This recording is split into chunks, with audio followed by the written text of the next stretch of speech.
yung ano mo, yung mga data. So para sa ano natin, yun, cantilever.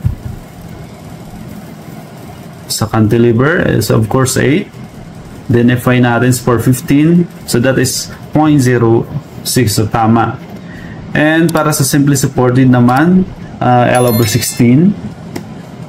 As you can see, 0.403. So correct. Kapag i-change natin sa 420, so tatanggalin lang natin yung factor na yan, yung coefficient. So maging 0.0406. 0.406. So tama yung result natin. So far, okay na tayo. Ngayon, mag-ano na tayo. Kailangan natin i-build yung solution and the application mismo. Kasi, mag-generate na tayo ng .exe file. The executable file. Okay?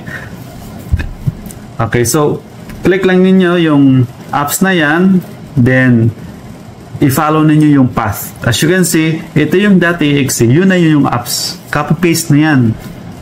So, pero kung makita ninyo wala siyang icon, so kailangan ko i-change yung icon dito sa default. So, properties lang, then browse ninyo yung icon, and